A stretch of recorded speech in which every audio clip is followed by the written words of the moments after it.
করা যাক এর লাইন টু লাইন সামারি। প্রথমেই বলে রাখি, এই কবিতাটি একটি আয়াম্বিক পেন্টামিটার এ লেখা হয়েছে। আয়াম্বিক পেন্টামিটার কথার অর্থ হচ্ছে একটি নির্দিষ্ট মেট্রিক্যাল প্যাটার্ন, যেখানে প্রথম সিলেবেলের প্রথম পার্টটা আনস্ট্রেস থাকবে, মানে সাইলেন্ট থাকবে, এবং পরের পার্টটা একটু উচ্চারণটা দৃঢ় হবে, বোঝা যাবে। তা এইরকম পেন্টামিটার মানে 5খানা মিটার আছে একটা লাইনে, এই জন্যই এটাকে আয়াম্বিক পেন্টামিটার বলা হচ্ছে এই লাইনগুলোকে। আর এটা ব্ল্যাঙ্ক ভার্সে লেখা আছে, মানে যেটাকে আমরা বাংলায় বলি অমৃতাক্ষর ছন্দ। ঠিক সেই রকম টাইপের একটা ছন্দ, যেখানে পরপর দুটো লাইনে তোমরা দেখতে পাবে, আমরা সাধারণত কবিতায় যেরকম দেখি অন্তমিল থাকে, ঠিক সেরকম অন্তমিল নেই। এটা ব্ল্যাঙ্ক ভার্সে লেখা একটি কবিতা। শুরু করছি আমরা কবিতাটা।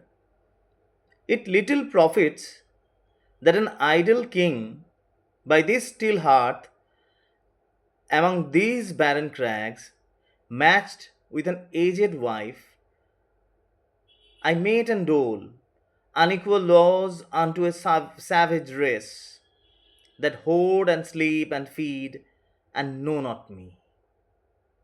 অর্থাৎ আমরা কবিতাটা প্রথম থেকেই পড়তে গিয়েই বুঝতে পারছি, আমি যে কথাটা আগেই বলেছিলাম, যে ইউলিসিসের একটা স্পিরিট আছে। সেই স্পিরিটটা কি, যে সে কিছুতেই স্থবির একটা জীবন সে কিছুতেই মেনে নিতে পারে না।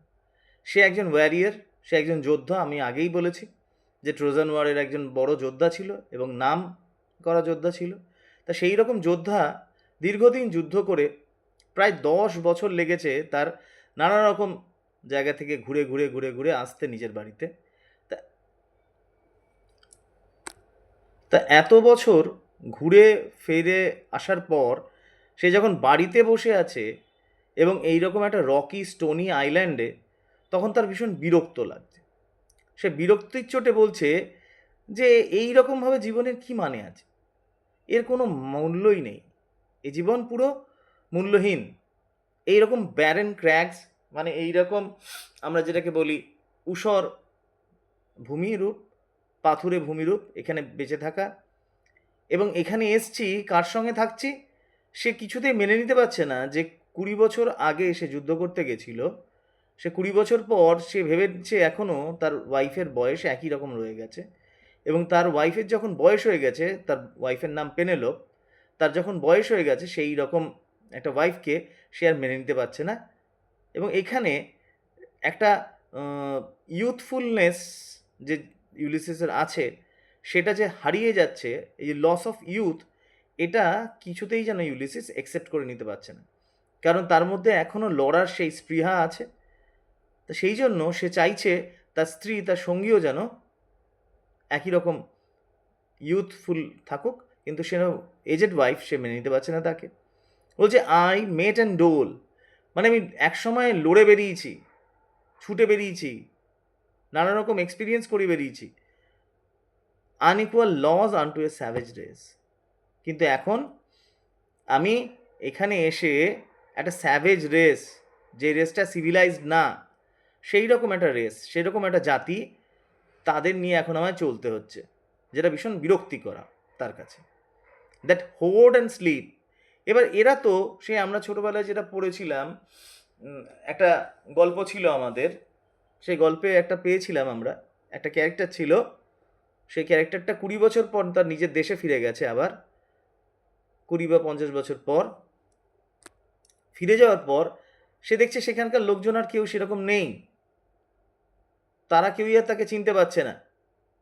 ঠিক একই রকম অবস্থা এরও হয়েছে। 20 বছর পর যখন ফিরে এসছে, তখন বেশিরভাগ লোকই যারা তার সেম এজের ছিল তারা মারা গেছে অথবা অন্য কোনো জায়গায় চলে গেছে, আর তাদের ছেলে মেয়েরা তাকে কোনো দিনই দেখেনি, ফলে তাকে চেনেই না। এবং এই রেসটার একটা দোষ কি বলেছে, এটা ভীষণ একটা স্ট্যাটিক, একটা স্ট্যাগনেন্ট রেস। এরা শুধু খেতে জানে, ঘুমোতে জানে, অন্যকে খাওয়াতে জানে, আর খালি জমাতে জানে। এবং সবচেয়ে খারাপ লাগছে ইউলিসিসের, যেটা আমরা বারবার করে বলছিলাম, ইউলিসিস ভীষণ ইগোটিস্ট, আমরা যেটাকে বলি ওয়ান সেন্সে নার্সিসিস্টও। তা সেই ইগোটিস্ট ইউলিসিস কিছুতেই এই যে এইরকম একটা স্ট্যাটিক লাইফ, সবসময় এরকম একটা সেডেন্টারি লাইফ, এটা সে নিতে পারছে না। তাই জন্য বলছে যে এই রকম একটা স্যাভেজ রেসের মাঝখানে আমি থাকতে চাইছি না যারা আমায় চেনে না। মানে আমি এত বড় একটা নাম, ইউলিসিস এত বড় একজন যোদ্ধা, ওয়ারিয়ার, তাকে চেনে না এরা। তাদের মাঝখানে আমার থাকার কি মানে আছে? I cannot rest from travel, যে কথাটা আমি বলছিলাম, আগেই বলেছি যে ইউলিসিস একটা ভিক্টোরিয়ান স্পিরিটকে রিপ্রেজেন্ট করছে। ভিক্টোরিয়ান স্পিরিট ছিল যে to see the unseen and to know the unknown. সেই স্পিরিটটাকে ইউলিসিস আমাদের সবার সামনে তুলে ধরছে। তাই বলছে I cannot rest from travel, আমি অভিযান না করে থাকতে পারবো না। আমি অভিযাত্রী একটা, আমার সবসময় অভিযান, জীবনটাই আমার অভিযান। আমার কাছে life is a journey, not a destination. I will drink life to the lees, আমি জীবনকে একদম লিজ, ড্র্যাগস, মানে আমরা কোনো একটা জায়গায় যদি একটা কাপে লিকার চা খাই, চায়ের যে একদম তলানিটা পড়ে থাকে তাকে আমরা বলে থাকি লিজ বা ড্র্যাগ। তা সেই মুহূর্ত পর্যন্ত, চায়ের একদম শেষ পাত্র মানে শেষ বিন্দুটুকু পর্যন্ত, যারা খুব সেটার দ্বারা তাদের নেশা আছে চায়ের, তারা শেষ সিপটা পর্যন্ত খেয়ে নেয়। ঠিক একই রকমভাবে Ulysses is very much fond of experiencing different things, different landscapes, different people, different কী বলবো কাস্টমস, রিচুয়ালস। তো সেই জন্য he cannot rest from travel. সে কোনো জায়গায় না ঘুরতে গিয়ে, কোনো জায়গায় না বেড়াতে গিয়ে, এক্সপ্লোর করে ঘরের মধ্যে সেডেন্টারি লাইফস্টাইল লিড করবে, এটা ঠিক সে মেনে নিতে পারছে না। এবং সে শেষ মুহূর্ত পর্যন্ত জীবনকে উপভোগ করতে চায়।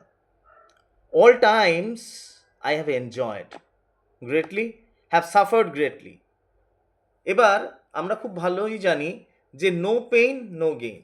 আমরা যদি খুব বেশি কিছু পেতে যাই, অ্যাচিভ করতে যাই, তাহলে আমাদের অনেক বেশি এফোর্ট দিতে হবে, অনেক বেশি এন্ডেভার করতে হবে। এবার সেই এন্ডেভারের ক্ষেত্রে আমাদের হয়তো অনেক সময় দেখা গেল সেটা পজিটিভ এন্ডেভার হলো, পজিটিভলি সেই এফোর্টটা দিয়ে আমার কাজ হলো, আবার অনেক ক্ষেত্রে আমার এই এফোর্টটা ফিউটাইল হয়ে গেল, ব্যর্থ হয়ে গেল। তো হতেই পারে। তো সেইটাই বলছে যে আমি এই যে একবার জেতা একবার হারা, এই প্রস অ্যান্ড কনস অফ লাইফ, এটাকে আমি ভীষণ এনজয় করেছি। এবং এটা এনজয় করতে গিয়ে আমাকে সাফারও করতে হয়েছে অনেক বেশি। Both with those that loved me, সেই সমস্ত, এই যে লঙ্গিং ফর দ্য পাস্ট, আমি বারবার করে বলছি, এটা আমরা ইউলিসিসের ক্যারেক্টারে পাবো, একটা নস্টালজিয়া, একটা লঙ্গিং ফর দ্য পাস্ট। তা সেটাই বলছে যে I have suffered with them that loved me, যারা একসময় আমাকে খুব ভালোবাসত। They thought me as hero and alone, এবং অনেক সময় কেউই ছিল না, লোনলি ভাবে, একাকীভাবে তাকে সেই সমস্ত করতে হয়েছে। On shore and when to the scudding drifts the rainy Hyades vex dim C.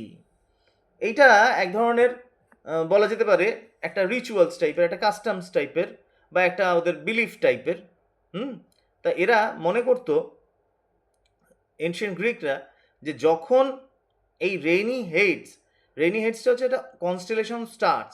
আমরা যেরকম সপ্তর্ষি মণ্ডল দেখতে পাই, আমরা যেরকম কালপুরুষ দেখতে পাই, এরকম কনস্টেলেশন স্টার্স। এবার আমাদের যেরকম পপুলার বিলিফ আছে যে তারা খসা যখন ঝরে পড়ে তখন আমরা কিছু উইশ করি, আমরা নানা রকম মুভিতে দেখেছি, নানা রকম জায়গায় সুৎসিংয়েও দেখেছি যে উইশ করে অনেকে। ঠিক একই রকমভাবে রেইনি হেডস, এটা একটা কনস্টেলেশন স্টার। সেই কনস্টেলেশন স্টারটা কখন হতো? যখন খুব টিউমাল্টাস কোনো একটা কন্ডিশন হতো, মানে সমুদ্র, আকাশ, বাতাস সব একদম ঝড়ঝঞ্ঝায় মুখরিত হয়ে উঠতো, তখন এই রকম একটা টিউমাল্টাস সিচুয়েশনের মধ্যেও ইউলিসিস কিন্তু তার সেই অভিযান চালিয়ে যেত। তো সেই জন্য বলছি যে আমি যে মানুষ এই রকম ঝড়ঝঞ্ঝার মধ্য দিয়ে অভিযান চালিয়ে দিয়েছি, আমরা দেখেছি অন্য শেক্সপিয়ারের গল্পতেও আমরা পেয়েছি, যেমন আমরা জুলিয়াস সিজারে পেয়েছি।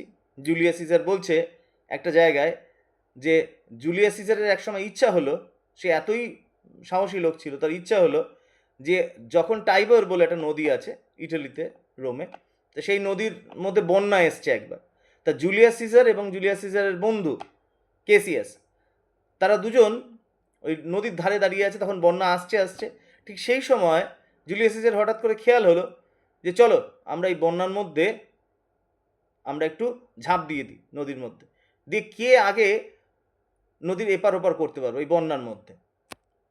এইটা এক ধরনের ইউথফুল একটা স্পোর্টিভনেস। ঠিক এই রকম ক্ষমতা, এইরকম মানে জোশ বলা যেতে পারে, সেটা ইউলিসিসের ছিল।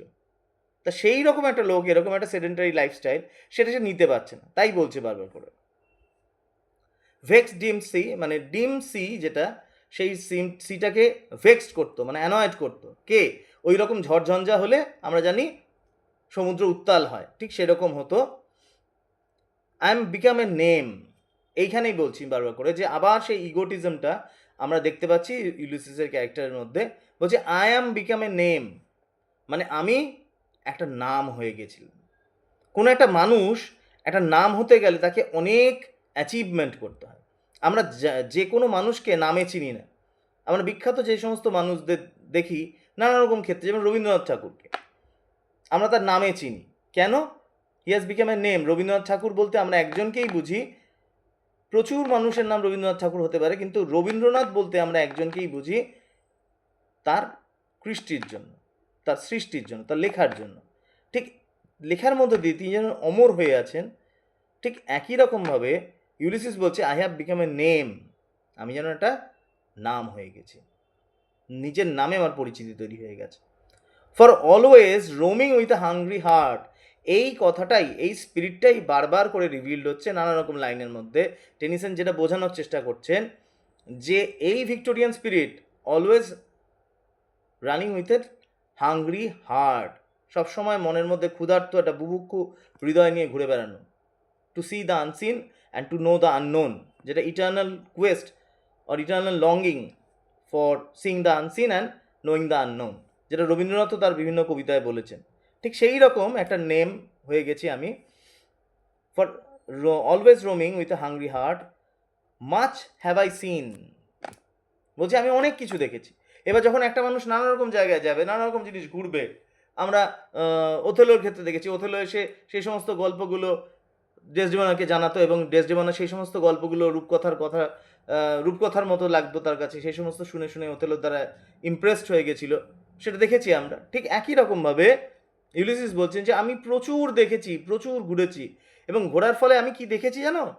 আমি দেখেছি সিটিজ অফ মেন, প্রচুর ধরনের মানুষ, অ্যান্ড ম্যানার্স, তাদের নানা রকম আদব কায়দা, ক্লাইমেটস, নানা রকম জলবায়ু সম্বন্ধে আমার একটা আইডিয়া তৈরি হয়ে গেছে, কাউন্সিলস, বিভিন্ন রকম পরিষদের ধরন কীরকম, গভর্নমেন্টসের নানা রকম ধরন, আমরা জানি গভর্নমেন্টের নানা রকম গভর্নমেন্ট আছে, কখনো মনার্কি আছে, কোনো জায়গায় অটোক্রেসি আছে, একতন্ত্র আছে, কোনো জায়গায় ডেমোক্রেসি আছে, কোনো জায়গায় বিউরোক্রেসি আছে, মানে সমাজের যে যারা গণ্যমান্য তারা চালাচ্ছে।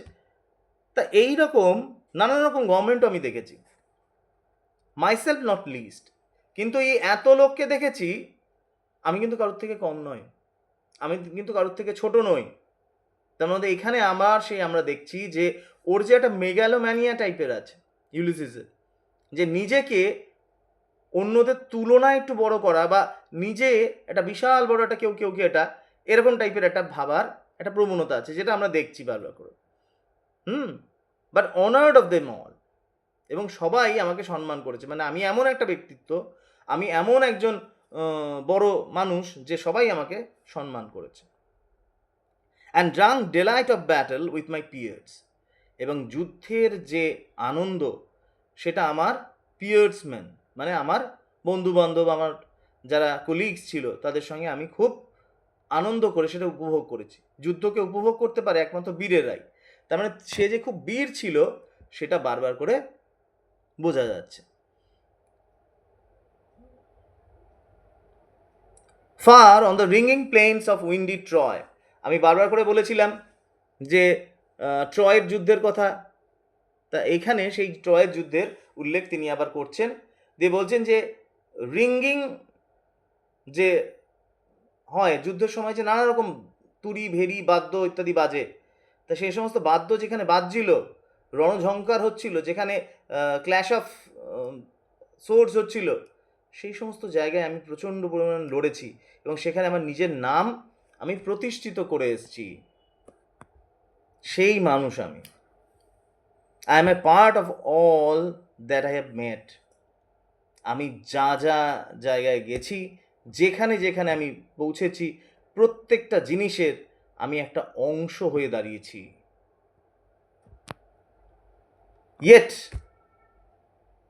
all experience is like an arch, where through gleams that untraveled world, whose margin fades forever and forever when I move. দারুণ ইম্পর্টেন্ট একটা জায়গা এবং দারুণ একটা মেটাফর এখানে ইউজ করা হয়েছে। মেটাফর মানে আমরা জানি এটা কল্পনার রূপক টাইপের একটা জিনিস, যেটা দিয়ে আমরা অন্য কোনো জিনিসের সঙ্গে, দুটো ডিসিমিলার জিনিসের মধ্যে একটা কম্প্যারিজনটা টানতে পারি।